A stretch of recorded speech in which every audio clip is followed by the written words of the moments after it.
चलो चलो क्या नीरज, सुनना चालू की रिकॉर्डिंग बंद करना। सबसे पहला क्वेश्चन आता है कि टर्म इलास्टिसिटी का मतलब क्या होता है। तो वहां पर लिखा है कि term elasticity means responsiveness of one variable to a change in the other variable. एक वेरिएबल का रिस्पॉन्ड है दूसरे वेरिएबल के चेंज होने। कभी कभी इलास्टिसिटी की एक और डेफिनेशन लिखी वहां पर, the degree of response of quantity demand due to change in its price or any other। Degree का मतलब बहुत सिंपल है बेटा, द डिग्री ऑफ, बात मत करो, the degree of response of a quantity demand to a change in its price और any other. मैं बताता हूँ इसमें क्वेश्चन कैसा है। अगर अपने को उसने डेफिनेशन में बोला एक वेरिएबल की वजह से दूसरे वेरिएबल तो चेंज आ रहा है, तो उसका मीनिंग क्या हुआ? इलास्टिसिटी। क्या मीनिंग हुआ? इलास्टिसिटी। बट अगर एक के प्राइस चेंज होने पर दूसरी की डिमांड में फर्क हो रहा है तो क्रॉस इलास्टिसिटी। पढ़ेंगे नहीं पढ़े? यस। डेफिनेशन में आओ, अल्फ्रेड मार्शल की लिख के आना, कंपलसरी क्वेश्चन आता है इसमें। पढ़ाया था, चार्ट बोर्ड बना के पढ़ाया था। अल्फ्रेड मार्शल की डेफिनेशन क्लियरली बोलती है elasticity of demand is greater और स्मॉल। ग्रेट और स्मॉल, या तो इलास्टिसिटी बहुत ज्यादा आएगी या बहुत कम आएगी। कैसे आएगी? जशमित रिपीट मत करें। According to the amount demanded. Elasticity किस पर डिपेंड करती है? अमाउंट डिमांडेड पे। अमाउंट डिमांडेड किस पर डिपेंड करता है? ध्यान देना, amount demanded which rises much और लिटिल। अगर आपकी डिमांड बढ़ रही है, ध्यान देना बहुत इंपॉर्टेंट, तो या तो बहुत ज्यादा बढ़ रही होगी प्राइस के कंपैरिजन में, या बढ़ रही होगी लिटिल प्राइस के कंपैरिजन में। यही मतलब हुआ अमाउंट डिमांडेड बोलो मच और little for a given fall in price. कभी कभी ऐसा होता है ना कि प्राइस कम होने पर डिमांड उम्मीद से ज्यादा बढ़ती है, उम्मीद से कम बढ़ती है। For example perishable goods, much होगा कि लिटिल होगा? लिटिल आएगा, ज्यादा नहीं बढ़ती। उसका वाइस वर्सा क्या लिखा है? कभी कभी क्वांटिटी डिमांड फॉल्स होती है, मच और लिटिल फॉल है for a given rise in price. कभी कभी प्राइस के बढ़ने पर या तो डिमांड बहुत ज्यादा गिर जाती है या फिर लिटिल गिरती है। ये डेफिनेशन भूलना मत भाई, ये बहुत इंपॉर्टेंट डेफिनेशन है। पहली लाइन किसकी बात करती है? इलास्टिसिटी ग्रेटर और स्मॉल। किसके बारे में बात हो रही है? Amount demanded. अब ध्यान देना, अमाउंट डिमांडेड बोलो विच अराइजेस मच और little due to fall in price. फिर अमाउंट डिमांडेड बोलो, बोलो अमाउंट डिमांडेड क्या है? फॉल्स मच और little due to rise in price. ये नीचे वाला जो पैराग्राफ है, जो नीचे वाला पैराग्राफ है, इसके थर्ड लास्ट लाइन पे आओ, third last line. It is the ratio of percentage change in quantity demand due to percentage change in price. Repeat कर लूं, great or small, the amount demanded बोलो rise much or little due to fall in price. Amount demanded बोलो falls बोलो much or little due to rise in। अब आ जाओ आप लोग income elasticity पे। इनकम इलास्टिसिटी बोलता है the degree of respond of change in quantity demand due to change in income due to income other factors like price remaining constant। फॉर्मूले में आ जाओ, percentage change in quantity demand upon percentage change in income. Symbolically बोलो percentage change in quantity upon percentage change in Y. उसका cross multiplication वाला बोलो percentage change in quantity upon Q into Y upon change in Q. Change कैसे निकालते हैं? New minus original. कैसे निकालते हैं? New minus original. इसके तीन है, ये आता है, यू शुड नो। अगर नॉर्मल गुड्स की बात हो रही है तो इसको बोलते हैं पॉजिटिव इनकम इलास्टिसिटी, रोजमर्रा वाले गुड्स। अगर गिफन गुड्स की बात हो रही है, इन्फिनिट गुड्स की, तो नेगेटिव इनकम इलास्टिसिटी। अरे बोलो ना। और अगर नेसेसरी गुड्स है तो क्या होगा? Zero income. इसका मतलब समझो, अगर पैसा ज्यादा आया तो मैं नॉर्मल गुड ज्यादा खरीद, तो रिलेशन क्या हुआ? पॉजिटिव। अगर पैसा ज्यादा आया तो मैं इंफीरियर गुड्स को कम खरीदूंगा, तो रिलेशन क्या हुआ? नेगेटिव। अगर पैसा आए या ना आए मैं नेसेसरी गुड्स खरीदूंगा, तो आंसर क्या आएगा? Zero income. नेक्स्ट आ जाओ क्रॉस इलास्टिसिटी। क्रॉस इलास्टिसिटी बोलता है change in quantity demand of one commodity due to change in price of other commodity. ये ऑब्जेक्टिव में बहुत पूछता है। एक कमोडिटी के प्राइस चेंज होने पर दूसरी कमोडिटी पे फर्क पड़ा तो उसे क्या बोलेंगे?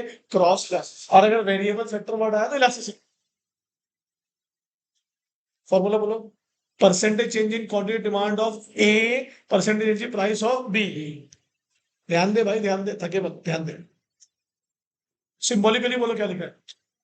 Percentage change in quantity of A upon percentage change in price of B. Cross multiplication पढ़ो, दो है वहां पर, पहले वाले में दोनों चेंज ऊपर है, दोनों ओरिजिनल नीचे है, और दूसरे वाले फॉर्मूले में क्या है, डिमांड वाला पोर्शन बोला इधर है, प्राइस वाला पोर्शन। क्लियर है, ऐसे लिखा है, ये बोलो।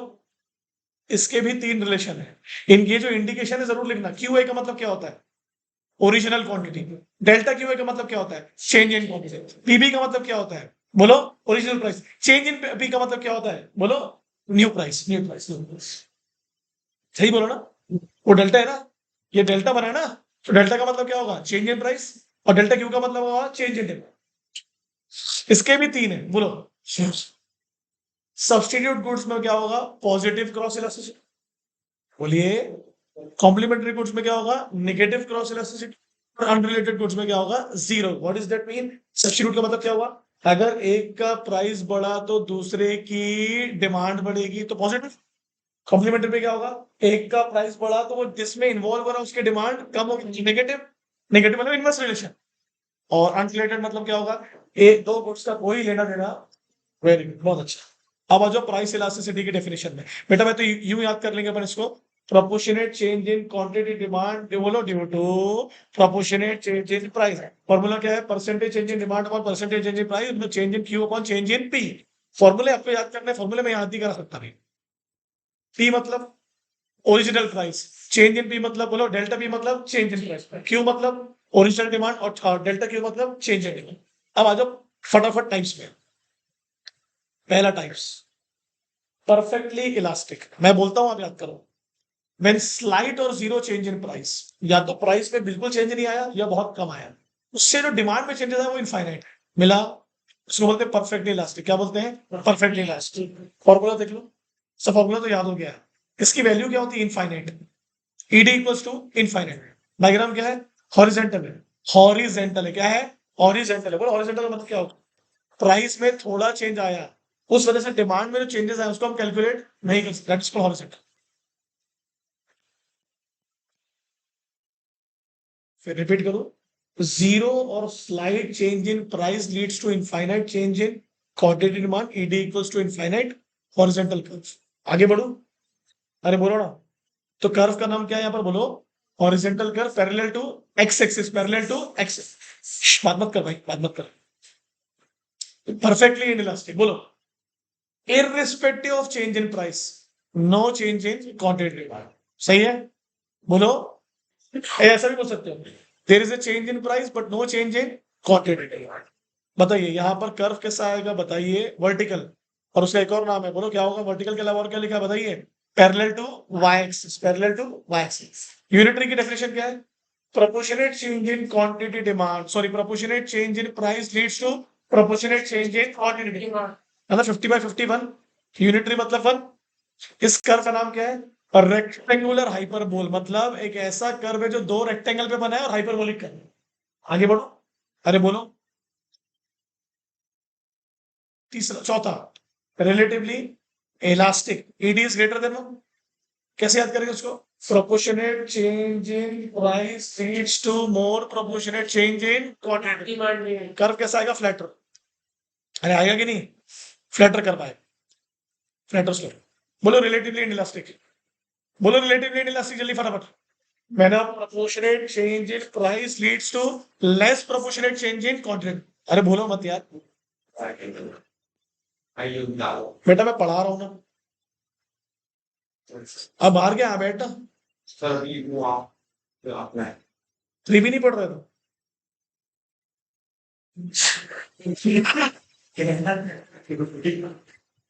समय नहीं है भाई, तुम्हारी एग्जाम है, चकलस पटाएंगे। तो तू आ रहा है कि जा रहा है,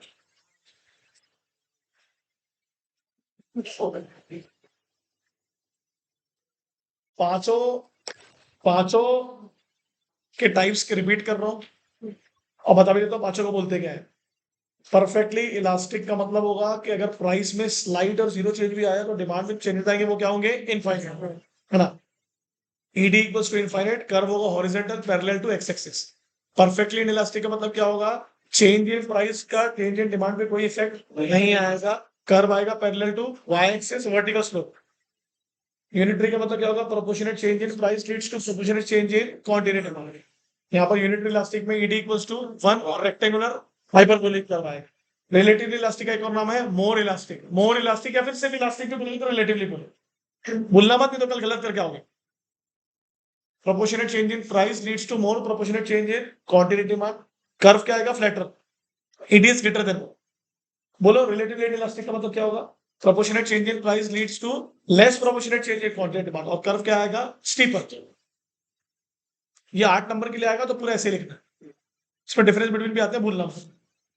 अब आ जाओ आप लोग, अब आ जाओ आप लोग, अब आ जाओ आप लोग मेथड्स मेथड्स मेथड्स। पहली मेथड का नाम है रेशो और परसेंटेज ना, रेशो और परसेंटेज। इसको डेवलप किया है फ्लक्स ने, मार्शल नहीं है, फ्लक्स है, भूलना मत। ठीक है बेटा, जल्दी से उसका डेफिनेशन पढ़ो। इस मेथड में हम लोग इलास्टिसिटी को कैसे मेजर करते हैं बोलो? पर dividing the percentage change in demand upon percentage change in price. बोलो फॉर्मूला क्या होगा? Change in Q upon change in P, और क्रॉस मल्टीप्लीकेशन वाला आपको याद करना हो। सर ये जो एग्जांपल दिया ये लिखेंगे क्या? बिल्कुल लिखेंगे, इसके बिना मार्क्स नहीं मिलेंगे। सही एग्जांपल समझा हुआ है? अरे बोलो ना, एग्जांपल क्लियर है? ओरिजिनल प्राइस कितना है? 20। सो डिमांड कितनी है? 10। बताइए चेंज इन प्राइस कितना है? 5। और चेंज इन डिमांड कितनी है? 1। कैसे निकाले? पहले न्यू माइनस ओरिजिनल। सही बोला ना? अरे बोलो, बुक में है कि नहीं है? बुक में है ना? तो कितना आया? फॉर्मूले में पुटअप करेंगे तो कैसे आएंगे? चेंज इन डिमांड कितना है? 1। ओरिजिनल डिमांड कितनी है? 10। चेंज ओरिजिनल प्राइस कितना है? 20। चेंज इन प्राइस कितना है? 5। सबको पता है? तो अगर क्रॉस मल्टीप्लिकेशन करेंगे तो आंसर क्या आएगा? 0.4, दैट इज लेस देन 1। और लेस देन 1 का मतलब क्या होता है? Relatively inelastic, relatively less elastic. अब आ जाओ एक जबरदस्त टॉपिक, टोटल एक्सपेंडिचर। इस पे आपको ऑब्जेक्टिव आया था परसों के टेस्ट में। ये मेथड में हम लोग इलास्टिसिटी मेजर करते हैं एक्सपेंडिचर से। कैसे मेजर करते हैं? डिमांड से नहीं।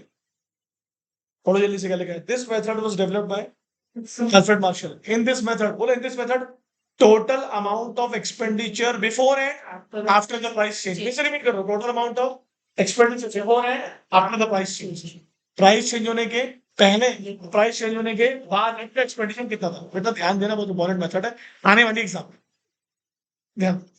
ठीक है, सारी साइड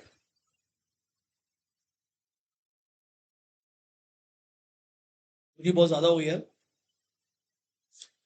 कोई बात नहीं, एक बार रिपीट कर लो यार, एक बार दोनों के स्टेटमेंट रिपीट करो। रेशो, प्रोपोर्शनेट और परसेंटेज एक ही नाम है, एक ही नाम है तीनों के। रेशो को ही प्रोपोर्शनेट कहते हैं, उसी को परसेंटेज कहते हैं। फॉर्मूला बोलो उसको, percentage change in demand upon percentage change in price. Expenditure method क्या बोलती है? टोटल एक्सपेंडिचर, बोलो before the price and after the price changes. अब जल्दी से नीचे देखो कुछ लिखा है, फॉर्मूला बोलो, formula price into quantity demand. आप कितने प्राइस पर कितने डिमांड कर रहे हो उससे आपका खर्चा निकल जाएगा। अरे मिला क्या? लिखा है क्या? एग्जाम में आने वाला चैप्टर है ना, तो ध्यान दो। अब मैं कुछ बोलूंगा, अब ध्यान देना। इसके 3 कंडीशन है। पहली कंडीशन की हेडिंग पढ़ो, क्या लिखिए? Relatively elastic. अब मैं कुछ बोलने वाला हूं, ध्यान देना। इधर देखो, मैं इधर देखो। Given change in price leads to increase total expenditure. क्या बोला? अभी जो प्राइस में चेंज आया उसकी वजह से तेरा खर्चा बढ़ा। खर्चा है ना? जल्दी से नीचे वहां क्या लिखा? Greater than. क्या लिखा? Greater than. यूनिटरी में क्या होगा? प्राइस गिरे या बढ़े, एक्सपेंडिचर रिमेनिंग। यहाँ एक्सपेंडिचर वर्ड है, भूलना मत। ये आउटले, क्या बोलते हैं इसको? ये आउटपुट, भूलना मत। ये 3 नाम है, आउटले, आउटपुट और एक्सपेंडिचर। Equal to 1। मतलब पहले भी मैं 100 रुपए खर्च करता था जब पेट्रोल 50 रुपए था, और आज भी मैं 100 रुपए खर्च करता हूँ पेट्रोल 100 रुपए, मतलब मेरा एक्सपेंडिचर कॉन्स्टेंट है। सही सही बोला ना मैंने? तीसरा, रिलेटिवली इनइलास्टिक। वहां ध्यान देनी है, मेरी तरफ ध्यान देना। Given change in price leads to, बोलो टोटल आउटपुट डिक्रीज। कैसे याद करोगे? पहले वाले में कैसे याद करोगे? प्राइस के चेंज होने पर तेरे खर्चे बढ़े तो रिलेटिवली इलास्टिक। प्राइस चेंज होने पर तेरे खर्चे कम हुए तो रिलेटिवली इनइलास्टिक। प्राइस चेंज होने पर तेरे खर्चे में कोई फर्क नहीं आया तो यूनिट इलास्टिक। याद होगा? अगर खर्चे बढ़े तो आंसर क्या आएगा? Greater than. खर्चे कम हुए तो लेस देन। खर्चे पैसे ही है तो। और बार बार एक ही वर्ड याद रखना, टोटल आउटले या total expenditure before the price changes, after the price changes. Table पे आ जाओ, टेबल पे आ जाओ, टेबल पे आ जाओ। टेबल में पहले कॉम्बिनेशन ये है, बताओ पहले प्राइस कितना है 10, उस पर डिमांड कितनी है 6, टोटल खर्चा कितना हो गया 60, इंटू किए ना 10 रुपए पे 6 क्वांटिटी, अरे किए कि नहीं? बताइए अभी प्राइस कितना हुआ 20, डिमांड कितनी है 5, तो 20 इंटू 5 कितना हो गया, खर्चा बढ़ा 100 बार 60 कितना आएगा, ग्रेटर देन 1। अभी इतना तो याद करना है, बोलो प्राइस के चेंज होने पर खर्चा बढ़ा, रिलेटिवली इलास्टिक, ग्रेटर देन 1। दूसरी कंडीशन में आओ, प्राइस कितना था, क्वांटिटी डिमांड कितनी है, खर्चा कितना हुआ 120, 30 इंटू 4, प्राइस कितना हुआ 40, क्वांटिटी डिमांड कितनी हो गई 3, अभी भी खर्चा क्या है 120 बाय 120 एक्सपेंडिचर रिमेनिंग। तीसरा बोलो, तीसरा बोलो, तीसरा बोलो, तीसरा बोलो, प्राइस कितना है 50, डिमांड कितनी है तो खर्चा कितना हो गया 100, प्राइस कितना है 60, डिमांड कितनी हुई तो खर्चा कितना हो गया, यहाँ पर खर्चा कम हुआ, रिलेटिवली इनइलास्टिक। भूलना नहीं है, भूलना नहीं है। कौन सी मेथड है, टोटल एक्सपेंडिचर। मार्शल साहब लेके आए, मार्शल साहब क्या बोलते हैं, expenditure before the price change and after the price change, before the price change and after. बेटा थोड़ा जोश लाना पड़ेगा, थोड़ा जोश लाना पड़ेगा। आप पढ़ रहे हो, आप थक रहे हो, मैं बोल रहा हूं, मैं भी थक, ठीक है। एक ही दिन बचा है, एग्जाम लास्ट पेपर है, ऑफिशियली नहीं है बट लास्ट पेपर है, तो अगर आप कंट्रोल करना पड़ेगा आपको थोड़ा सा, आपको नींद आ रही है, आपको जगना पड़ेगा, इतना तो करना पड़ेगा। जो मैं बोल रहा हूँ वो कान में गूंजना चाहिए, सेंटर पे गूंजना चाहिए। एक्सपेंडिचर मेथड मार्शल ने क्या है, वो बात करता है आउटले और एक्सपेंडिचर की, जो प्राइस के चेंज होने के पहले मेजर किया जाता है, प्राइस के चेंज होने के अगर एक्सपेंडिचर बढ़ा तो relatively elastic, greater than 1। Expenditure कम हुआ प्राइस के चेंज होने पर तो लेस देन 1। एक्सपेंडिचर उतना का उतना ही है तो इक्वल टू 1, खत्म हो गई बात, सही है। तो expenditure method is also known as outlay method, outlay method. Ratio method is also known as percentage method, proportional method. अब आ जाए ज्योमेट्रिक, बहुत अच्छी मेथड है, ये भी इंट्रोड्यूस किसने किया है, मार्शल। इसका स्टेटमेंट याद कर लो सर, इसको पॉइंट मेथड भी कहते हैं, बोलते हैं क्या सर, इसमें इसमें इसमें गिवन पॉइंट जो होगा डिमांड कर्व पे, वहां हम लोग मेजर करेंगे। मिला पॉइंट, देखो वर्ड लिखा गिवन पॉइंट और डिमांड कर्व, मिला क्या, अरे मिला क्या, पेज पलटा लो। डिमांड कर्व के किसी भी पॉइंट पे इलास्टिसिटी को मेजर किया जाएगा। मैं रिपीट करता हूं तीनों मेथड को। प्रोपोर्शनेट मेथड बात करता है change in demand upon change in price. Outlay method बात करता है expenditure changes before price changes and after. ये बात करता है डिमांड करके गिवन पॉइंट। क्लियर है, बोलो गिवन पॉइंट का फॉर्मूला क्या है, लोअर सेगमेंट ऑफ डिमांड कर below the given point upon upper segment of demand कर, बोलो तो जल्दी बोलो, अबव दी गिवन पॉइंट, यानी गिवन पॉइंट का लोअर हिस्सा और गिवन पॉइंट का अपर हिस्सा। सर इसमें एक बड़ी जबरदस्त चीज है, दो प्रकार की डिमांड कर्व होती है, एक लीनियर और एक नॉन लीनियर। एग्जाम में अगर ये क्वेश्चन 4 नंबर के लिए आया तो दोनों बनाने पड़ेंगे, लीनियर भी और अगर लॉन्ग आंसर में आया तो तब भी दोनों बनाने पड़ेंगे। लॉन्ग आंसर में क्या पूछता है, any two methods of measuring elasticity of demand. और अगर लिख के दे दिया कौन सी करना है तो फिर तो ऑप्शन ही नहीं है, सही है। अब जल्दी से लीनियर में आ जाओ। लीनियर का मतलब क्या होगा, पढ़ो ऑब्जेक्टिव, पहला objective. When demand curve is linear, इसको बोलते हैं स्ट्रेट लाइन, ठीक है। स्ट्रेट लाइन का मतलब क्या होगा, नीचे लिखा है सर, डिमांड कर्व दो चीजों को टच कर रही है, एक्स एक्सिस और वाई एक्सिस। उन दोनों पॉइंट्स के नाम पर ए और बी, देखो ढूंढा लिखा है क्या, अरे बोलो बताओ, ए पे हम लोग इलास्टिसिटी मेजर कर सकते हैं क्योंकि उसका अपर सेगमेंट नहीं है, बी पे क्योंकि उसका लोअर सेगमेंट नहीं है, दोनों चाहिए। पी टू पे कर सकते हैं, पी टू पे क्या आएगा, ग्रेटर देन 1। पी पे क्या आएगा, इक्वल टू 1। अब पी वन पे क्या आएगा, लेस देन। चलो पी पे करते हैं, पी को अपन अज्यूम कर लेते हैं लाइन कितने सेंटीमीटर की है 8, है ना, अच्छा 2-2 सेंटीमीटर में इक्वली डिवाइड कर दिया। पी पे निकालेंगे अपन, बी वाले पे, तो lower segment upon upper segment, 4/4 answer कितना आएगा, पी टू पे निकालो, बोलो 2-2 सेंटीमीटर में डिवाइड किए 6/2, अरे लोअर अपॉन अपर है ना, हाँ तो पी टू तो लिखा है ना, सही तो बोलो 6/2 आएगा ना, 6/2 आएगा ना भाई, लोअर अपॉन अपर है ना, लोअर होना पड़ेगा। हाँ P2 में 6/2 आएगा ना, कैसी बात कर रहा है? P2 हाँ P1 पे 2/6 ठीक है ना। तो अगर समझ में आ गया 8 सेंटीमीटर नीचे लिखा है, अज्यूम करो 8 सेंटीमीटर की लाइन है ए बी, पॉइंट बी पे क्या बोल रहा है बोलो, पॉइंट पी पे क्या बोल रहा है बोलो बोलो 4/4 1 डोंट नो मिला। पॉइंट P1 पे क्या होगा 2/6 0.33 जगले पॉइंट P2 पे क्या होगा 6/2 आंसर 3।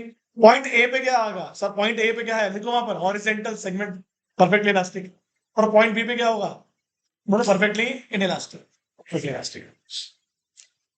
आने वाला है क्वेश्चन, कंफर्म आएगा ज्योमेट्री में, कंफर्म कंफर्म आएगा।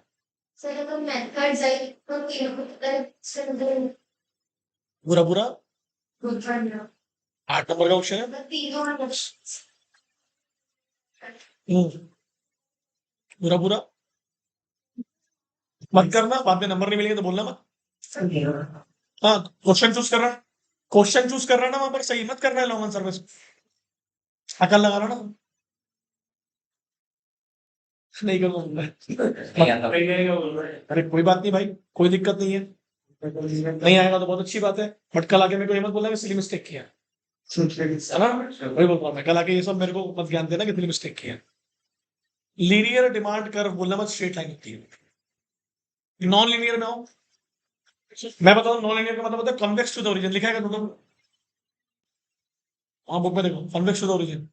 कॉन्वेक्स टू द ओरिजिन कैसे निकालते हैं भाई, टेंजेंट बनानी पड़ती है, उसका नाम है एबी, ढूंढो एबी बनी है क्या देखो, अबे एबी बनी है क्या देखो ना, बुक निकाल, बुक में देख, ध्यान दे बुक में, ये तो सीढ़ी पे जा, एबी बनी है, एबी पे कर्व बनाया, पता कर्व का नाम क्या बताओ, कर्व का नाम क्या है डीडी, और उसके पॉइंट का नाम क्या है ई, तो ई का लोअर सेगमेंट और ई का अपर सेगमेंट, इसको बोलते हैं नॉन लीनियर डिमांड कर्व, क्या बोलते हैं नॉन लीनियर, क्या बोलते हैं कॉन्वेक्स टू द ओरिजिन, क्या बोलते हैं convex to the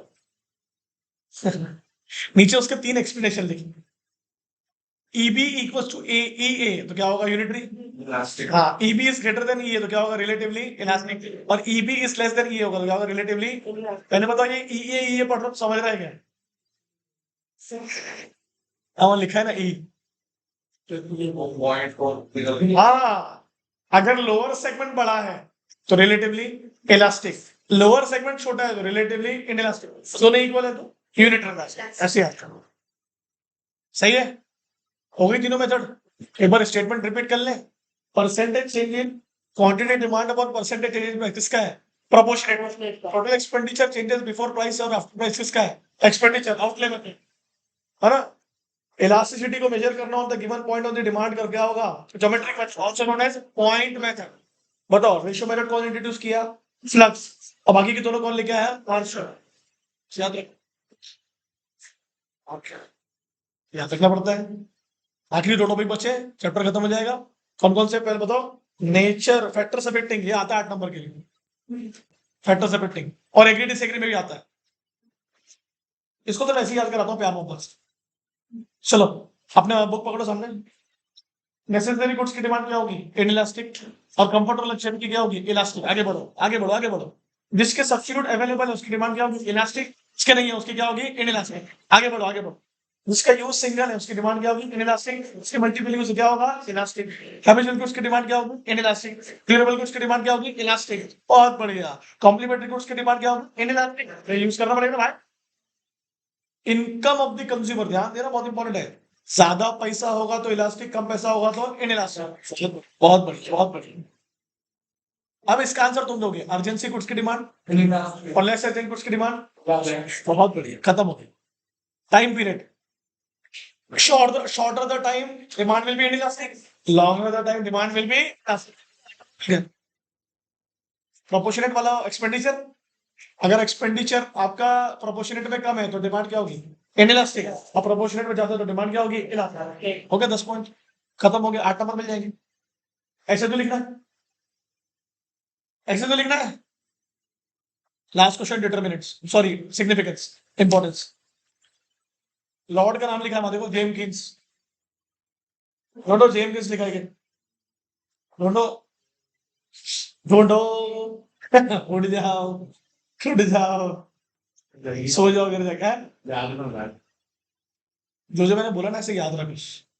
total expenditure changes before price और आफ्टर प्राइस, बोलते था उसको ऐसे सोते सोते भी गुंजना चाहिए। इलास्टिसिटी को मेजर करेंगे on the given point on the demand curve. दो डिमांड कर्व होगी, लीनियर और नॉन लीनियर। इसे याद करो, याद करो।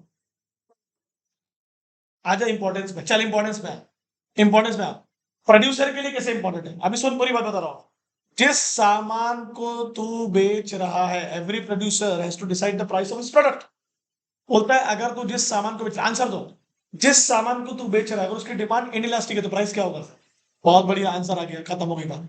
एंड वाइस वर्सा, और जिसको बेच रहा है अगर उसकी डिमांड कम है तो कम प्राइस कर देंगे, इलास्टिक डिमांड हो जाएगी। आ गया गवर्नमेंट, आंसर देना। जिसकी डिमांड इलास्टिक है उस पर टैक्स, इनइलास्टिक है उस पर टैक्स, खत्म हो गया, खेल खत्म। फैक्टर प्राइसिंग, ये बहुत इंपॉर्टेंट है। जिस सेक्टर की डिमांड इनइलास्टिक है उसके फैक्टर प्राइसिंग, और जिसकी डिमांड इलास्टिक है उसकी फैक्टर प्राइसिंग। एग्जांपल दूं, लेबर, लेबर की अवेलेबिलिटी मेरे लिए बहुत इंपॉर्टेंट है, इसके अलावा तो किसी से काम करवाऊंगा ही नहीं, तो वेजेस को ज्यादा। और अगर अवेलेबिलिटी बहुत ज्यादा लेबर की तो वेजेस का। उठो इतनी उठो, उठना पड़ेगा बेटा, लास्ट है बस ना, जम के मेहनत कियो साल भर, लास्ट है। रिपीट करो, लेबर अगर बहुत अवेलेबल है तो वेजेस, अगर लेबर की अवेलेबिलिटी कम है तो वेजेस ज्यादा। एक और, अगर लेबर की डिमांड इनइलास्टिक है तो वेजेस ज्यादा ले रही है, अगर लेबर की डिमांड इलास्टिक है तो वेजेस बहुत बढ़िया। फॉरेन ट्रेड, अब भी याद करेंगे फॉरेन ट्रेड को, ध्यान देना। जो कंट्रीज अपने गुड्स को एक्सपोर्ट कर रही है, बोलो, और उसकी डिमांड इनइलास्टिक है तो वो अपने प्राइस, वेरी गुड, टैरिफ भी बढ़ा देंगे, सही है। उसमें ओपीईसी का एग्जांपल लिख के, ऑयल पेट्रोलियम एक्सपोर्टिंग कंट्रीज, उन्होंने क्रूड ऑयल के प्राइस को क्या किया है, बढ़ाया, क्योंकि उनकी डिमांड क्या है, इनइलास्टिक। और लास्ट है पब्लिक यूटिलिटी, बोलो पब्लिक यूटिलिटी की डिमांड क्या होती है, इनइलास्टिक। अरे होती है नहीं, रेलवे में तो सरकार कर देती है उसपे, या तो सब्सिडाइज कर देगी या रैशनलाइज कर देगी, ऐसे याद कर देंगे। जितनी भी पब्लिक यूटिलिटीज है उनकी डिमांड क्या है, तो उनके प्राइस को या तो आप रैशनलाइज कर दोगे या सब्सिडाइज कर दोगे, या तो पूरे देश में सेम कर दोगे या प्राइस को थोड़ा सा। हो गए 5 पॉइंट, हो गए 5 पॉइंट। पांचों हेडिंग रिपीट करो। इंपॉर्टेंस टू दी प्रोड्यूसर, फिर इंपॉर्टेंस, फिर importance to the factor pricing, फिर इंपॉर्टेंस टू दी फॉरेन, और लास्ट में पब्लिक यूटिलिटी। खत्म हो गया, खत्म हो गया, खत्म हो गया चैप्टर, वी फिनिश्ड। याद हो गया ना भाई? डेफिनेशन बोल, ओए डेफिनेशन बोल। इलास्टिसिटी ऑफ डिमांड, ग्रेट और स्मॉल अमाउंट डिमांडेड मच और little due to fall in price, सही है क्या? है ना? फिर क्वांटिटी डिमांडेड, बोलो, was much or little due to rise in crime, क्या बात डाल, बहुत बढ़िया, समझा। पॉजिटिव इनकम इलास्टिसिटी कौन से गुड्स पे आएगा, नॉर्मल गुड्स पर। Negative income elasticity inferior goods पर। Zero income elasticity necessary goods पर, necessary. Positive cross elasticity substitute goods पर, negative cross elasticity low complementary goods पर, और अनरिलेटेड गुड्स पे क्या आएगा, जीरो।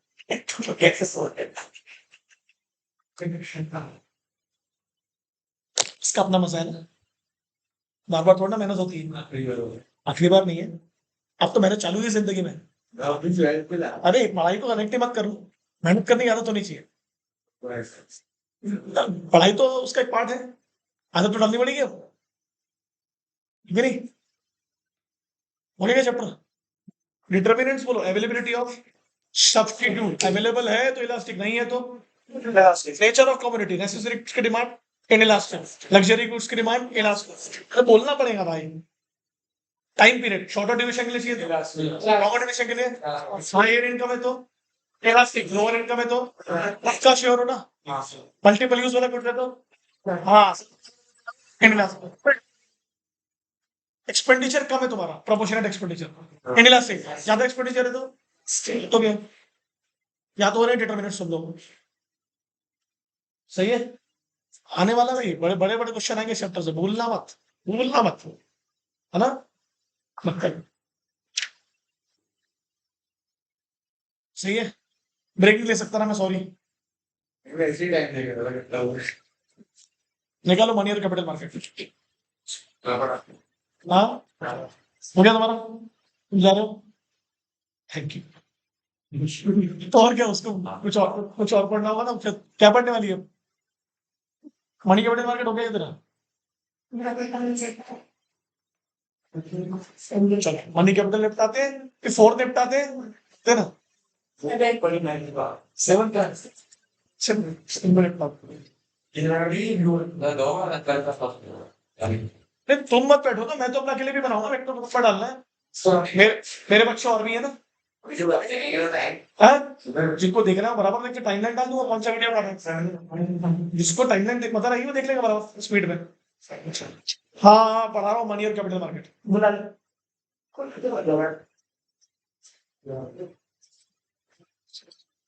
चलो नोट्स निकालो, notes money capital market. 2 minute तो भाई, 2 मिनट। हाँ तो मैं जब तक सेटअप कर रहा हूँ ना।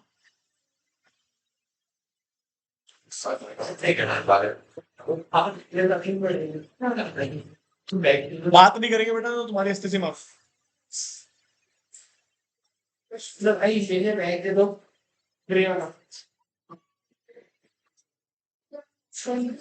बात नहीं करेंगे दीपक, अलार्म लगे हुए ना मेरे खाने वाला टाइम का। देव आराम से पैर के नीचे से निकल जाएगी निधि।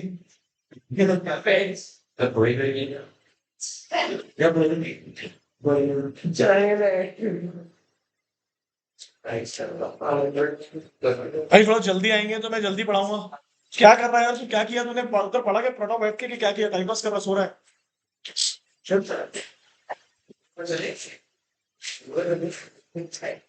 ये मैं स्टार्ट कर रहा हूँ। Money and capital market, notes निकालिए। सबसे पहले निकालो दोनों के रोल, दोनों के प्रॉब्लम्स और दोनों के रिफॉर्म्स।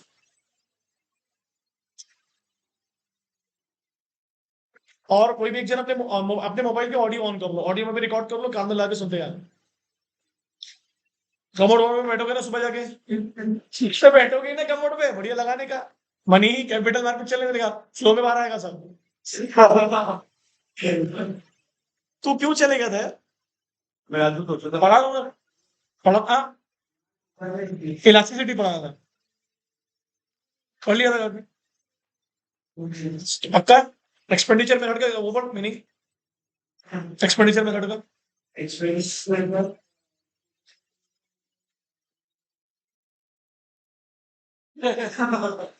बोलो भाई लोग, टोटल एक्सपेंडिचर चेंजेस, बोलो before price changes and after price, price into quantity demand, price into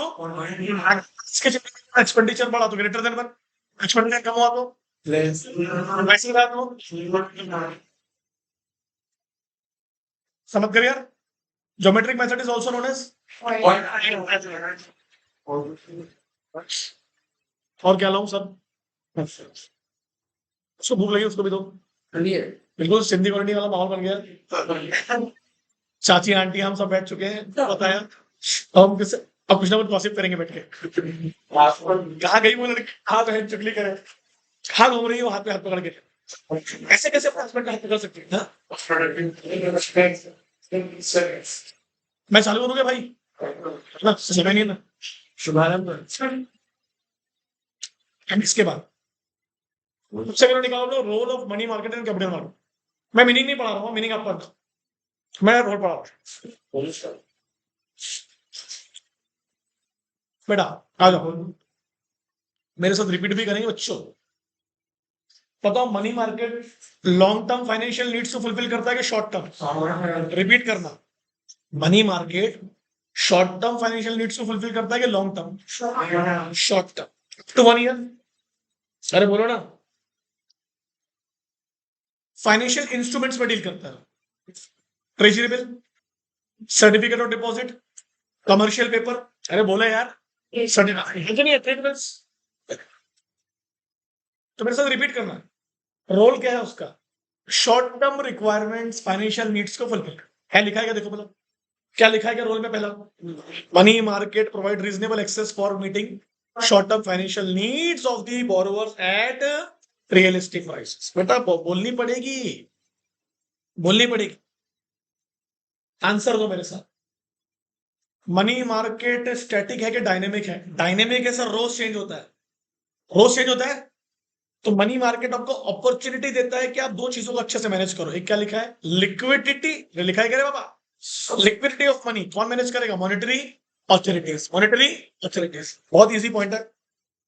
money market एक डायनेमिक मार्केट है, तो यही मार्केट आपको अपॉर्चुनिटी देता है कि लिक्विडिटी मैनेज करो अच्छे से, जब पैसा लगेगा तब मिल जाएगा। ठीक है। तीसरा बोलो, मनी मार्केट आपको different different financial instruments opportunity देता है। वो इंस्ट्रूमेंट्स आपको मौका देंगे कि आप अपने रिस्क को डाइवर्सिफाई करें, इन्वेस्टमेंट डाइवर्सिफाई करें। देखो वहां एक लाइन लिखी होगी, इन्वेस्टर्स अपना एक पोर्टफोलियो बनाए, मिला? वो पोर्टफोलियो में अपने पैसे को इन्वेस्ट करेगा, रिस्क को मिनिमाइज करेगा और रिटर्न्स को बढ़ाएगा। अभी हम लोग दोबारा जाएंगे, मनी मार्केट कौन सी नीड्स को फुलफिल करता है? Short term financial needs of the borrower at the realistic price. वो लिक्विडिटी को बेटर मैनेजमेंट करता है, जो मॉनेटरी ऑथोरिटीज हमारे लिए करती है। तीसरा पॉइंट क्या बोल रहा है? वो पोर्टफोलियो को मैनेज करना सिखाएगा कि आप अपनी इनकम को डाइवर्सिफाई करें, मतलब रिस्क को मिनिमाइज करें और रिटर्न्स को बढ़ाएं। चौथे पे आता है, बताओ चौथा क्या लिखा है? सर मनी मार्केट बोलो क्या कर रहा है? रिसोर्सेस को बोलो बोलो पहले मोबिलाइज करेगा फिर एलोकेट करेगा। ऐसे याद करना है। बोलो, रिसोर्सेस को पहले मोबिलाइज करेगा, पहले पैसे लेगा सेविंग्स के रूप में, फिर रिसोर्सेस को एलोकेट करेगा, किसी से पैसा लेगा और किसी को पैसा देगा। और जब वो इसको इक्वल मात्रा में करेगा तो उसको क्या बोलेंगे? इक्विटेबल। क्या बोलेंगे? इक्विलिब्रियम। वही लिखा है, देखो व्हाट्सएप से देखो, लिखा है क्या? पांचवा पॉइंट, मनी मार्केट गवर्नमेंट की फाइनेंशियल नीड्स को भी फुलफिल करता है बाय इशूइंग ट्रेजरी बिल्स। हाँ हाँ, कोई बात। मनी मार्केट गवर्नमेंट की फाइनेंशियल नीड्स को भी फुलफिल करता है बाय इशूइंग ट्रेजरी बिल्स। बोलो आंसर दो। मॉनेटरी पॉलिसी कौन इंप्लीमेंट करता है देश में? Central bank. मॉनेटरी पॉलिसी का ऑब्जेक्टिव क्या है? क्वांटिटी ऑफ मनी को डिसाइड करना to the for the different sectors, for the different. एक बार मैं पूरा रिपीट कर रहा हूं दोबारा से। कौन सी नीड्स को फुलफिल करेगा? Financial needs at realistic prices, better management of liquidity by monetary authorities, portfolio management by minimising the risk and maximising the returns. अरे बोलना पड़ेगा भाई साहब, बोलने से होगा नहीं तो मैं करना नहीं पाऊंगा फिर हम। वो सेविंग्स को मोबिलाइज करेगा, फिर रिसोर्सेस को एलिमिनेट करेगा और डिमांड सप्लाई को इक्विलिब्रियम में लेके आए। बराबर है। वो सरकार की फाइनेंशियल रिक्वायरमेंट को भी फुलफिल करेगा बाय इशूइंग ट्रेजरी बिल्स। वो मॉनेटरी पॉलिसी को भी इंप्लीमेंट करेगा through central bank, quantity of money provide करेगा डिफरेंट सेक्टर्स को। सातवां पॉइंट क्या बोलता है? मनी मार्केट यूज करता है कम कैश, ये ऑब्जेक्टिव में आता है। Economise use of cash, less use of cash. Sir क्यों? क्योंकि मनी मार्केट बोलता है मैं बहुत सारे फाइनेंशियल इंस्ट्रूमेंट यूज करूंगा। वहां लिखा है देखो, these are close substitute of money but not actual money। Cheque क्या है? Close substitute of money. Certificate of deposit क्या है? Close substitute of money. Trade bills क्या है? कैश का यूज क्या हो गया? वही लिखे बच्चे, ऑब्जेक्टिव बनता है इससे। और last but not the least, money market help करेगा तीन चीजों की ग्रोथ में। पहला कॉमर्स, दूसरा इंडस्ट्री, तीसरा ट्रेड। क्या प्रोवाइड करेगा उनको? अर्जेंट नीड फुलफिल करेगा उनकी कैश की। अरे मिला क्या भाई? वर्किंग कैपिटल देखे, वर्किंग कैपिटल। और रिपीट कर लेते हैं फटाक से। मनी मार्केट कौन सी नीड्स को फुलफिल करेगा? कौन से प्राइस पर? Better management of liquidity by monetary authorities. Portfolio manage करेगा, रिटर्न्स को, रिस्क को। चौथा पॉइंट आप बोलेंगे, सेविंग्स को, रिसोर्सेस को इंटीग्रेट करेगा। पांचवा बोलो, सरकार के लिए भी पैसा इश्यू करेगा। क्या है इसका? बहुत बढ़िया यार। छठवां पॉइंट बोलो, मॉनेटरी पॉलिसी इंप्लीमेंट कौन करेगा? Central bank, quantity of money to different sectors, economise the use of cash. कम से कम वो फाइनेंशियल इंस्ट्रूमेंट्स यूज करता है जो सब्स्टिट्यूट है मनी के, एक्चुअल मनी नहीं।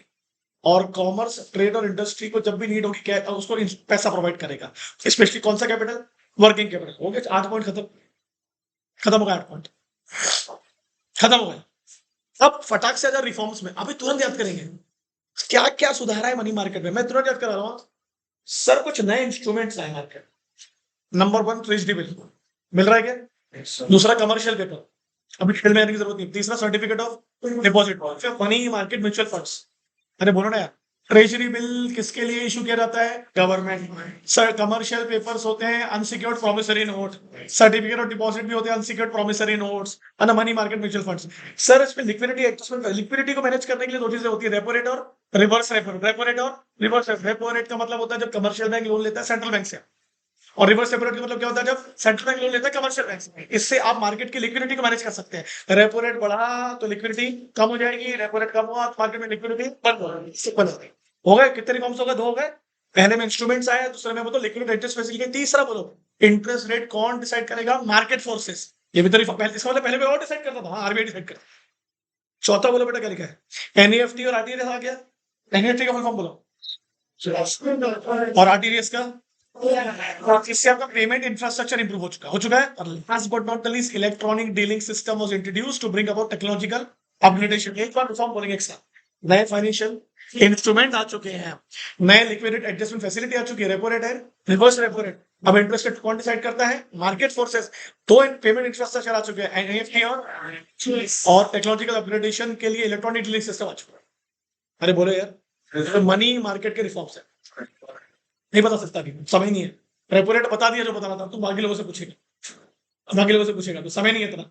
इसलिए सुनना चाहिए एक बार, सुनना चाहिए इसलिए एक बार में ना, सुनना चाहिए कि कमर्शियल बैंक जब लोन लेता है सेंट्रल बैंक से तो रेपो रेट लगता है। सुनना चाहिए शॉर्ट टर्म के लिए ना, बार बार नहीं बताऊंगा। अब आए हो तुम लोग फटाफट प्रॉब्लम्स में। मनी मार्केट क्या है? जुड़ो प्रॉब्लम। सर मिल गई। सर बहुत इजी प्रॉब्लम है। मनी मार्केट का डुअल नेचर है, ऑर्गेनाइज मार्केट भी है और अनऑर्गेनाइज भी है। बोलो उस वजह से क्या होता है सर? ट्रांसपेरेंसी नहीं है, डिसइंटीग्रेशन जुड़ा हुआ नहीं है ना, अलग अलग है। ऑर्गेनाइज वाला रेगुलेटेड है, अनऑर्गेनाइज वाला अनरेगुलेटेड, मतलब आरबीआई के कंट्रोल में नहीं है। अरे बोलना पड़ेगा भाई, डुअल नेचर याद कैसे करोगे? दो प्रकार का है, ऑर्गेनाइज और अनऑर्गेनाइज। जिसकी वजह से डिसइंटीग्रेशन और ट्रांसपेरेंसी खत्म हो गई। और ऑर्गेनाइज वाला रेगुलेटेड है, अनऑर्गेनाइज वाला आरबीआई। दूसरी problem, lack of uniformity in the मैं एग्जांपल दूंगा। कमर्शियल बैंक लोन देगा तो अलग इंटरेस्ट रेट चार्ज करेगा, कोऑपरेटिव सोसाइटी लोन देगी तो अलग इंटरेस्ट चार्ज होगी, हाउसिंग फाइनेंस बैंक लोन देगा तो अलग इंटरेस्ट चार्ज। कोई तो लिखा है ना, अलग अलग इंस्टीट्यूशन अलग अलग इंटरेस्ट चार्ज करेंगे, सेम नहीं होता। तो यूनिफॉर्मिटी कहां से हुई? तीसरा बेटा बोलो मेरे बच्चों क्या लिखा है? सर मनी मार्केट में ना पैसे की बहुत कमी है, क्योंकि वहां पैसे कौन जमा करेगा? आम आदमी, और आम आदमी को दिक्कत है, पहली दिक्कत पर कैपिटा इनकम कम है, बैंकिंग हैबिट्स बहुत पुअर है, लोग पैसा आज भी जमा नहीं करते। कहाँ पैसा इन्वेस्ट करते हैं? Faithful consumption. बैंकिंग फैसिलिटी आज भी अनबैंक्ड एरियाज में नहीं है, जहां बैंकिंग एरियाज में होना चाहिए, गांव देहात में। एक बार चारों चीज रिपीट करो क्या क्या है?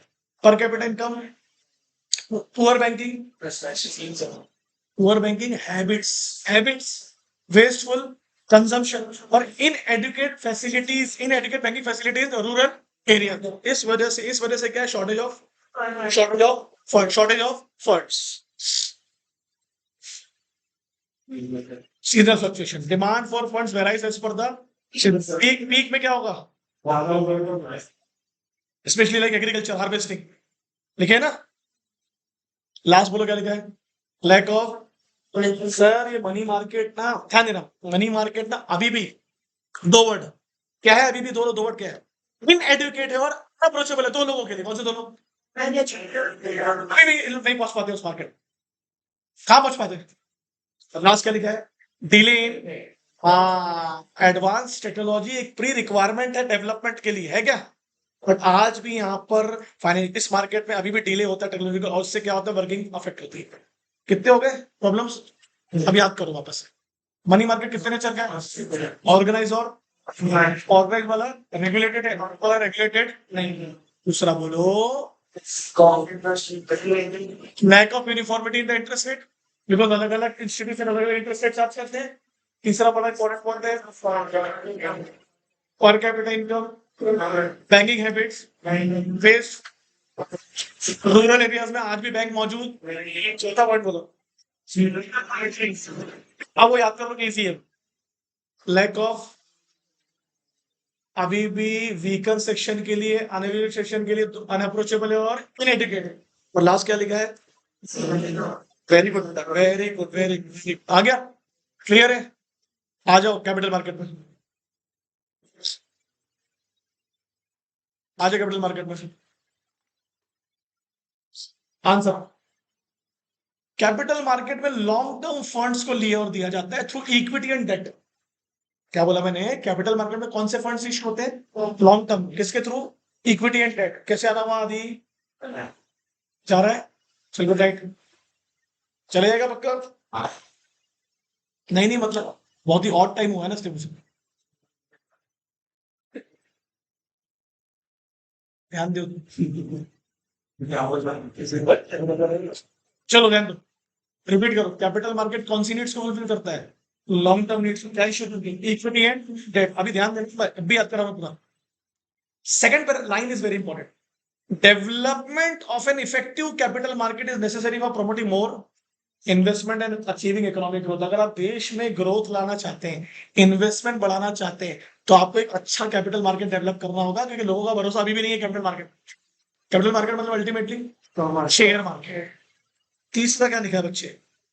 Demand for long term funds किसके तरफ से आती है? पहला नाम एग्रीकल्चर, दूसरा नाम और आगे बोलो ना रे बाबा। और इसको पैसे कौन कौन देगा बताइए? Individual savers, corporate savings, banks, insurance company, specialised are the suppliers of. पैसे की जरूरत तीन लोगों के, तीन लोगों के नाम लिखो। Agriculture, trade and. पैसे देने वाले कौन कौन है? इंडिविजुअल्स है, कॉर्पोरेट्स है, बैंक है, इंश्योरेंस कंपनीज है और स्पेशलाइज्ड फाइनेंशियल इंस्टीट्यूशन। फिर से रिपीट करेंगे एक बार, फटाफट रिपीट करेंगे अपन फटाफट। कैपिटल मार्केट कौन सी फंड्स को फुलफिल कर रहा है? Equity and. अगर एक इफेक्टिव कैपिटल मार्केट आएगा तो देश में इन्वेस्टमेंट्स बढ़ेगी और इकोनॉमिक ग्रोथ भी क्या होगी? बढ़ेगी। बहुत बढ़िया, आगे आ जाओ। अब इसके रोल में एकदम चिल्लर है। ये भी सेविंग्स को मोबिलाइज करेगा, बट वो सेविंग्स लॉन्ग टर्म होगी।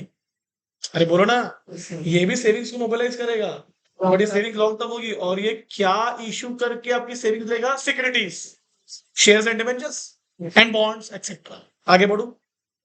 ये मार्केट नॉर्मली कौन सा कैपिटल देता है? Equity capital. Equity capital, equity capital.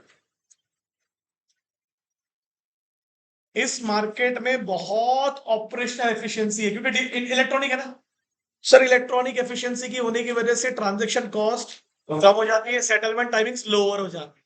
आप आज ही खरीद के आज ही बेच सकते हैं, वाइस वर्सा। यही मतलब है। ऑपरेशनली बहुत अच्छा मार्केट है, विद इन द डे सब कुछ हो जाता है। क्या क्या कम हो जाता है? ट्रांजेक्शन कॉस्ट कम हो जाता है, मिडिल मैन खत्म होते जा रहे हैं, और जो सेटलमेंट टाइमिंग है वो भी क्या हो रहे हैं? चौथा, क्विक वैल्यूएशन। यानी अगर तुमको सिक्योरिटी की वैल्यू निकालनी है तो क्विकली हो जाएगा। बताइए कैसे हो जाएगा? बताइए through index of stock exchange. Through index of stock exchange. पढ़ना पड़ेगा, जबान लड़ा रही है आप लोग। हाँ, कितनी नींद आ रही है? एक बार पूरे के पूरे पॉइंट शुरू से बोलो। लॉन्ग टर्म सेविंग्स को मोबिलाइज करेगा बाय इशू ऑफ सिक्योरिटीज। दूसरा बोलो, equity and share capital to the answer इनकी लॉन्ग टर्म नीड्स को फुलफिल करने के लिए। तीसरा, ऑपरेशनल ट्रांजेक्शन कॉस्ट को, सेटलमेंट टाइम्स को भी लोअर करेगा। बोलो ना यार। चौथा पॉइंट, शेयर वैल्यू देता है सिक्योरिटीज की through the index of stock exchange. अरे बोलिए। और इंटीग्रेशन का मतलब क्या होगा? जोड़ना। कैपिटल मार्केट दो चीजों को जोड़ता है, रियल और फाइनेंशियल सेक्टर। रियल का मतलब होता है फाइनेंशियल एसेट्स, ये रियल एसेट्स है। Financial sector. अरे बोलिए। और कौन कौन से फाइनेंशियल सेक्टर में क्या क्या दे रहा है आपको? देख क्या लिखा?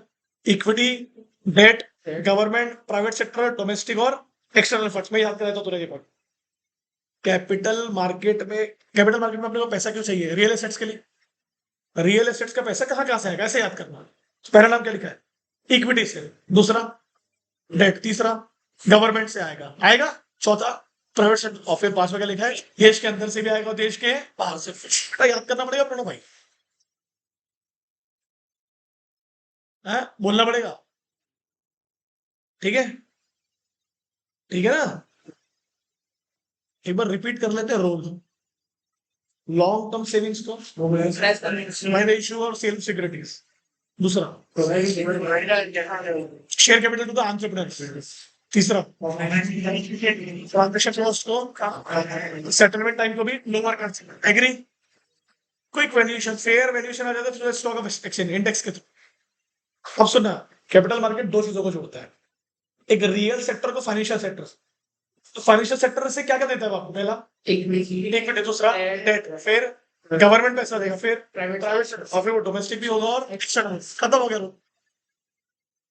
इसके रिफॉर्म्स में हो। देखो रिफॉर्म्स कहाँ लिखे, क्या हो गया, रिफॉर्म्स मिले क्या, सेरेना रिफॉर्म्स मिले क्या।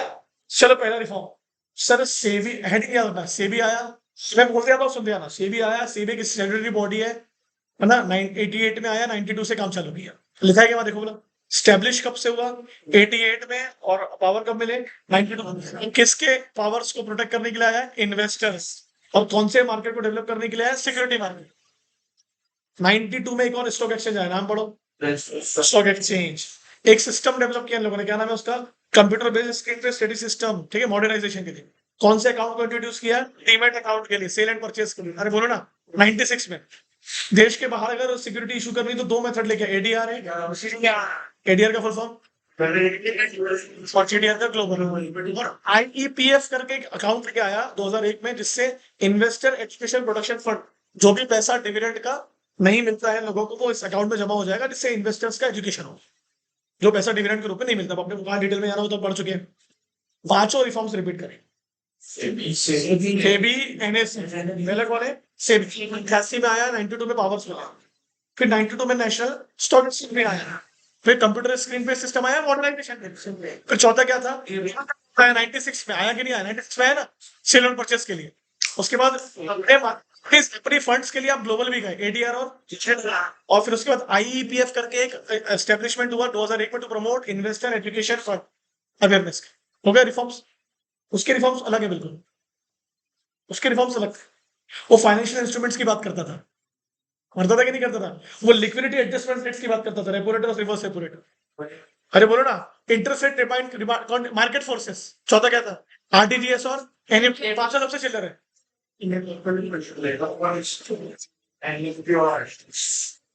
अपग्रेडेशन बस कर। ये इसके रिफॉर्म्स, उसके प्रॉब्लम में आ जाओ, नीचे ही है, नीचे ही होंगे।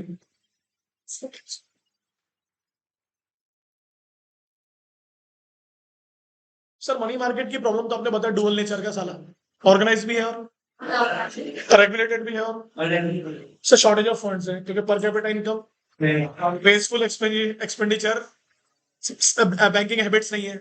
अरे बोलो ना यार, ठीक है, अभी भी सर फाइनेंशियल इंक्लूजन नहीं है।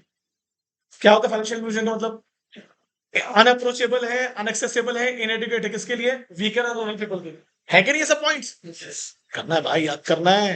पहला पॉइंट प्रॉब्लम फाइनेंशियल, सर बहुत सारे फाइनेंशियल फ्रॉड हो रहे हैं, जिससे इररिप्रेसिबल लॉस हो रहा है, ऐसा लॉस जो रिकवर नहीं होता है। अब उससे दो चीजें आती हैं, पब्लिक का ट्रस्ट जाता है और कॉन्फिडेंस भी जाता है। ऐसे याद रखना, फाइनेंशियल स्कैम की वजह से बोलो क्या हो रहा है, इररिप्रेसिबल लॉस हो रहा है, जिससे दो चीजें आ रही, बोलो, trust and confidence, trust and confidence. दूसरा आ जाओ सर, दो चीजें की जाती है, insider trading and price manipulation. Sir insider trading का मतलब क्या होता है, security by someone who has known, बोलो कौन सी इन्फॉर्मेशन उसके पास, नॉन पब्लिक है, उसको पब्लिक कर रहा है जबरदस्ती, अंदर की बात को बाहर बता रहा है अपने बेनिफिट के लिए, ये वही क्या बोलते हैं इसको, इनसाइडर ट्रेडिंग। और प्राइस मैनिपुलेशन का मतलब क्या होगा sir, just to increase the price, खत्म, पर्सनल क्या, तो रिपीट करना, इनसाइडर ट्रेडिंग होती है पर्सनल बेनिफिट के लिए, प्राइस मैनिपुलेशन होता है पर्सनल गेन के लिए। मैंने को लिखा है क्या, अभी सुनना मेरी बात, जब कैपिटल मार्केट आता है तो जहन में सिर्फ इक्विटी आता है, बस बोलता है इस मार्केट में आज भी डेट इंस्ट्रूमेंट्स उतरे नहीं है, ऐसा नाम लो तो क्या होता है, डिवेंचर, बस और नहीं, कुछ और इंस्ट्रूमेंट्स होने चाहिए, जिससे लोगों को ऑप्शंस और ज्यादा मिलेंगे। क्योंकि डेट इंस्ट्रूमेंट्स स्टेबल अर्निंग देते हैं, डेट इंस्ट्रूमेंट सस्ते होते हैं। देखो बोला क्या लिखा मेरे को, debt instruments like bond and debentures are not much traded, जिससे जो इन्वेस्टर का बेस है वो क्या है बताओ, कम हो चुका है, और लोग रिस्क ले लेंगे ना, फिर इक्विटी रिस्क है। और कॉस्ट भी क्या है बताइए बताइए, क्या है, लैक ऑफ कॉस्ट भी ज्यादा है, एक्सेसिबिलिटी भी कम है, किसके लिए, स्पेशली स्मॉल एंड मीडियम छोटे बिजनेसमैन को अगर आप पैसा रेस करना है तो वो काय के लिए इक्विटी बांटेगा अपनी। तो बोलता है इस मार्केट में डेट इंस्ट्रूमेंट्स का होना बहुत जरूरी है, जो कम, जो किस वजह से कम है, इन्वेस्टर ज्यादा नहीं है, दूसरा कॉस्ट ज्यादा लगती है, और तीसरा क्या बेटा, लैक ऑफ एक्सेसिबिलिटी। चौथा पॉइंट पढ़ो क्या लिखा है सर, एनएससी और बीएससी के अलावा जितने भी हमारे रीजनल स्टॉक एक्सचेंज है, उनकी डिमांड ना होने के कारण उनका जो ट्रेड वॉल्यूम है वो क्या हो रहा है, मतलब वहां लिखा है, पढ़ो क्या, रीजनल स्टॉक एक्सचेंज में डिक्लाइन आ रहा है वॉल्यूम ऑफ ट्रेड। इन्वेस्टर सिर्फ कहां प्रेफर करता है, एनएससी और बीएससी, बोलता मैं वहीं ट्रेड करूंगा, उसके अलावा लोकल वाले में नहीं जाओ। और लास्ट क्या लिखा बेटा, आज भी इस मार्केट को लेके जो इंफॉर्मेशन है वो इनएफिशिएंट है। आज भी हमको स्टॉक प्राइस की कोई इंफॉर्मेशन मिलती नहीं। अब एक बार दोबारा इतना ही है ना, एक बार फटाफट पढ़ो।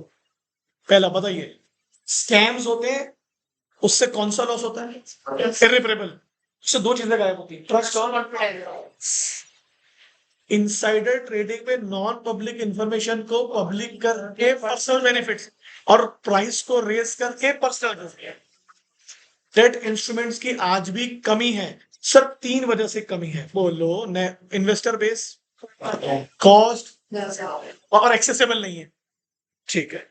चौथा, ये एनएससी बीएससी के चक्कर में, इन प्रीमियम स्टॉक एक्सचेंज के चक्कर में जो लोकल स्टॉक एक्सचेंज है उसका वॉल्यूम ऑफ ट्रेड बहुत बढ़िया, और इस मार्केट में आज भी स्टॉक प्राइसेस को लेके इंफॉर्मेशनल इनएफिशिएंसी हो गया खत्म। दोनों के रोल भी हो गए, प्रॉब्लम भी हो गया, रिफॉर्म्स हो गए ना। फंक्शंस ऑफ स्टॉक हाउस में, सेंट्रल बैंक।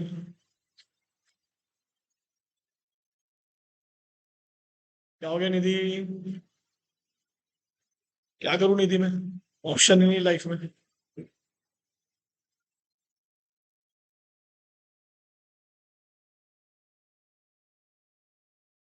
क्या हो गया? तुम लोगों को मैं, तुम लोग सब कल अपने घर में मंजलिका जैसे दिखने वाले हो।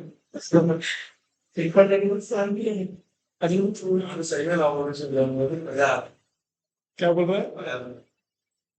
मजा तो आ रहा है। सही बात है। सेंट्रल बैंक का बेटा आप लोग इंट्रोडक्शन निकालो, आरबीआई।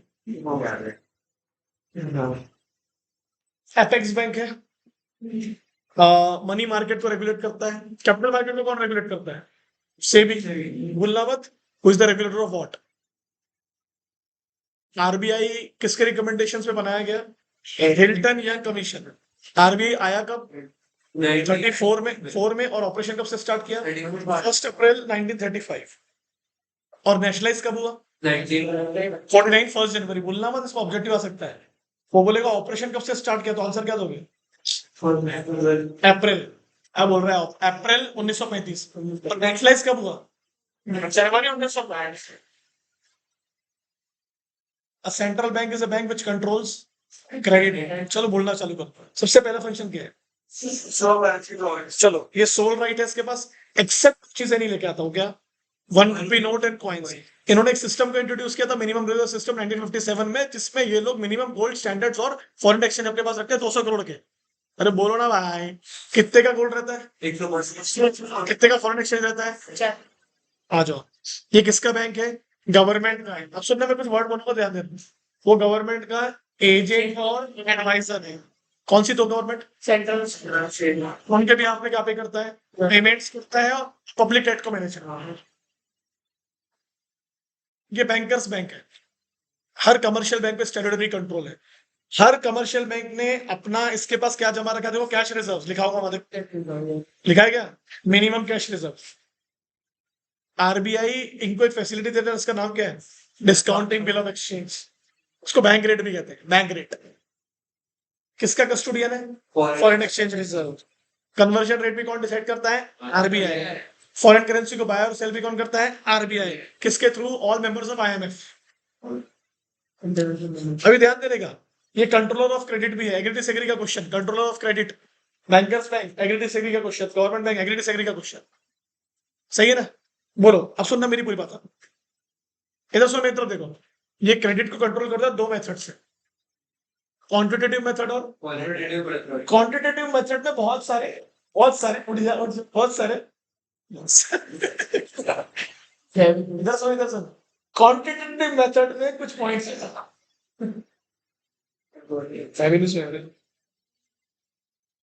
मैं रिपीट कर रहा हूँ, क्रेडिट को कंट्रोल करने की 2 मेथड है, क्वांटिटेटिव और क्वांटिटेटिव में बहुत सारे तरीके हैं कंट्रोल क्रेडिट करने के। पहला बैंक रेट, अभी सब इतना सुनना।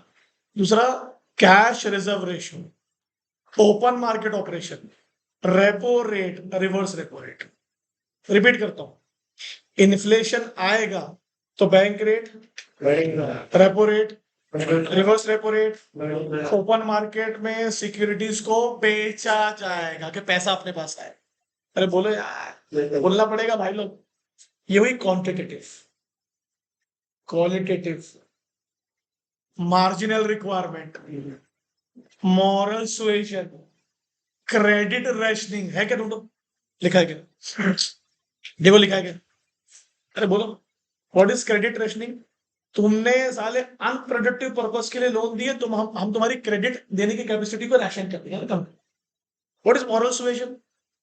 आरबीआई अपील करता है कमर्शियल बैंक से, प्लीज पॉलिसी हमारे हिसाब से फॉलो करो। अरे बोलो यार, कौन से डेटा को पब्लिश करता है वो? स्टैटिस्टिकल डेटा को कलेक्ट करेगा, कंपाइल करेगा, पब्लिश करेगा, क्वार्टरली, हाफ ईयरली और ईयरली।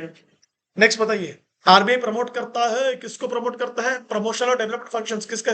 बैंकिंग सर्विसेज कौन से दो एरियाज में? Semi urban and rural. और किसको सिक्योरिटी देता है? डिपॉजिटर को। और कौन से इंस्टीट्यूशन को डेवलप कर रहा है वो? स्पेशल, जैसे कि नाबार्ड और सिड में, नाबार्ड और सिड। और अदर फंक्शंस जल्दी पढ़ो बेटा, एक ऑब्जेक्टिव बन रहा है इससे। आर इधर देखो, मैं देखो, RBI act as a clearing house between two banks. RBI act as a clearing house between two banks. और RBI act as a lender of last resort. जब भी किसी बैंक को, इधर सुनो, जब भी किसी बैंक को लिक्विडिटी की दिक्कत होती है, वो एज ए लास्ट रिसोर्ट किसके पास जाता है? आरबीआई। खत्म हो गए फंक्शंस। 8 नंबर का सवाल आ सकता है, 4 नंबर का एग्री डिसएग्री आ सकता है। ठीक है, ठीक है, क्लियर है? अरे बोलो।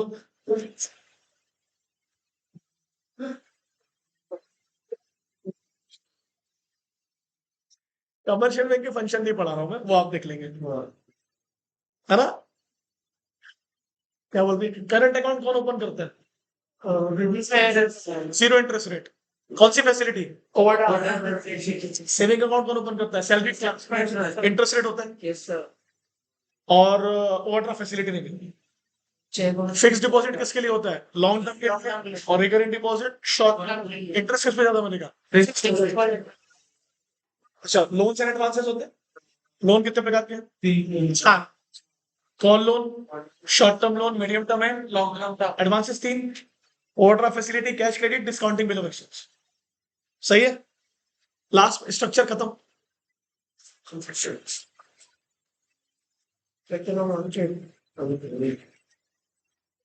मैं कुछ पूछूंगा, मेरे को बताना। फंड्स को ट्रांसफर कर रहा है अगर बैंक हमारे, किसको? Pensionary function. मनी कलेक्ट कर रहा है, पेंशनरी फंक्शन। पीरियडिकल पेमेंट्स दे रहा है, एंशिलरी फंक्शंस। मर्चेंट बैंक की तरह काम कर रहा है, ancillary functions. Foreign exchange collect कर रहा है, एंशिलरी फंक्शन। हमारा सेफ डिपॉजिट लॉकर बना के रखा है, एंशिलरी फंक्शन। आता है वे, भूलना मत। इंटरनेट बैंकिंग की सुविधा दे रहा है, ancillary functions. What is the meaning of ancillary? Agency, utility functions. Credit creation, बोलो। दिस डिपॉजिट्स, जो डिपॉजिट बैंक में पहली बार जमा होगा, कौन सा डिपॉजिट? प्राइमरी। उसमें से कैश रिजर्व रिजर्व रेशियो अलग करेगा, क्या बचेगा? सेकेंडरी। सेकेंडरी में क्या होता है? Credit creation. बोलना मत, क्रेडिट क्रिएशन में आएगा एग्री और डिसएग्री। ठीक है, थक गए बच्चे। एसपी वालों को तो हक ही नहीं है थकने का, 10 दिन मिले तो कमीनो तुम लोग, तो तुम्हारा हक नहीं बनता कि तुम थक गए। 18 से 28 बहुत जल्दी मिल गई। एक बार रिपीट कर रहा हूँ। रिजर्व रेशियो अलग करने के बाद जो डिपॉजिट बचता है उसको क्या बोलते हैं? सेकेंडरी डिपॉजिट और डेरिवेटिव डिपॉजिट। क्या बोलते हैं? सेकेंडरी डिपॉजिट और जो पैसा पहली बार बैंक में आता है वो प्राइमरी डिपॉजिट। ऑब्जेक्टिव आंसर क्या बोल रही है? हाँ, क्या बोल रही है? अब क्या लर्न करना है? ये सबसे सबसे खराब तरीका ये होता है कि जब एग्जाम के एक दिन पहले भी याद करने की कोशिश करते हो, नहीं याद कर सकते आप कितनी भी कोशिश कर लो, याद नहीं कर पाओ।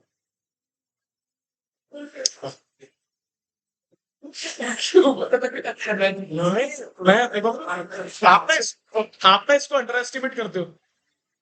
आपको अगर समझा हुआ है ना, एग्जाम में याद आता है बराबर। आप कितना याद कर लोगे यार? ह्यूमन लिमिटेशन से नहीं होती यार। हाँ, ह्यूमन लिमिटेशन क्या है? आ जाओ next, cooperative society, cooperative banks. चलो पेंसिल पकड़ो और अंडरलाइन करो। ये आया कोऑपरेटिव सोसाइटी एक्ट 1904 में। पकड़ आर्यन पेंसिल, आप सुन, मैं जो बोलूंगा अंडरलाइन करो। ये कमर्शियल बैंक का सब्स्टिट्यूट है कि उसके लिए कॉम्प्लीमेंट्री है? अब ये कमर्शियल बैंक को रिप्लेस करने आएगा, उसको सपोर्ट करने आया है? वहां लिखा होगा देखो, सप्लीमेंट। Yes sir. कौन सी पॉपुलेशन के लिए आया है? मिल रहा है क्या तेरे को? कौन से इनकम ग्रुप के लिए आया? Media small and medium. कौन से 3 पार्ट है इसके? प्राइमरी, डिस्ट्रिक्ट और स्टेट। कितना इजी है देख। कौन से एक्ट के थ्रू आया? Cooperative society act 1904।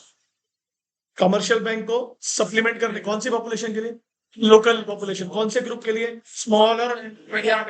तो 3 पार्ट है इसके, प्राइमरी, डिस्ट्रिक्ट और स्टेट। अब आ जाओ DFI, फुल फॉर्म बोलो। Development finance. ये कौन से फंड्स दे रहा है? Medium and long term. कौन से 3 लोगों को बोलो? एग्रीकल्चर। बताइए ये इंस्टीट्यूशन पहले कैसे, किस नाम से आया था? Industrial financial corporation of India. कौन से ईयर में? इन्होंने अपनी सब्सिडीज बनाई बहुत सारी, न्यू प्रोडक्ट न्यू सर्विसेज के लिए। इनके कौन कौन से, बताइए कौन कौन सी सब्सिडीज है, कौन कौन है इनके लिए जो काम करते? पहला consumer finance, venture capital, infrastructure. और ये लोग क्या करते हैं, इन्होंने अपने को यूनिवर्सल बैंक में भी कन्वर्ट कर लिया। नीचे एग्जांपल दिया ICICI का। सही है? अरे बोलो यार, बोलो। DFHI फुल फॉर्म बोलो। किसका पार्ट है? मनी मार्केट कब आया? 88 में। कौन सी कमेटी? और RBI किस किस में आया था? Hilton recommendation. ध्यान किसके द्वारा ओन्ड है ये देखो? RBI, public sector bank and financial institution. लिखा है? लिखा है क्या? बेटा अनऑर्गेनाइज में आ जाओ। पुराने banker, money lender, unregulated intermediaries. कौन से एरियाज में है नॉर्मली ये लोग? रूरल एरिया में। कौन से 3 लोगों के नाम है बोल लो? इंडिजीनियस बैंकर्स, मनी लेंडर्स और unregulated financial intermediaries. Sir indigenous bankers कौन है? अब ध्यान देना, मैं जो हाईलाइट करूंगा। They are similar to banks. क्या इशू करते हैं लोग? हुंडीज। इनका इंटरेस्ट रेट बहुत डिफरेंट है। कौन से एरियाज में? अनबैंक्ड एरिया, जहां बैंक नहीं है वहां ही है। अरे बोलो ना, जहां बैंक नहीं वहां ही है। मनी लेंडर्स कहाँ काम करते हैं? विलेजेस। इनका इंटरेस्ट रेट बहुत ज्यादा है। 2 पर्पस के लिए लोन देते हैं, प्रोडक्टिव और इन्वेंटिव। कौन कौन है इनके लोन लेने वाले लोग? Agriculturalist, small labour, marginal farmer, small traders. और ये लोग की प्रैक्टिसेस अभी निश्चित कर दिया किसने?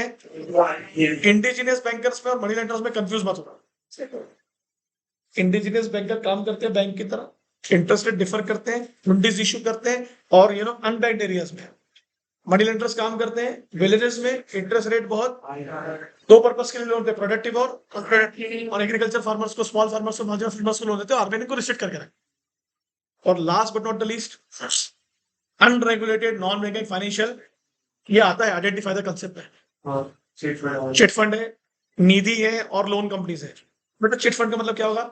रेगुलर कंट्रीब्यूशन एक मेंबर कर रहा है और चूजन मेंबर को पैसा मिले। ये वर्ड याद रखना। वहां लिखा है क्या? सर रेगुलर कंट्रीब्यूशन है, पेड और ड्रॉ निकलता है। जो चूजन मेंबर है उसको प्रोवाइड करते हैं पैसा। 2 जगह पर प्रैक्टिस होता है, केरला और बैंक का इंटरेस्ट रेट रीजनेबल है। खत्म, चैप्टर खत्म। अरे खत्म ना? और क्या पढ़ना है तेरे को? और क्या पढ़ना है?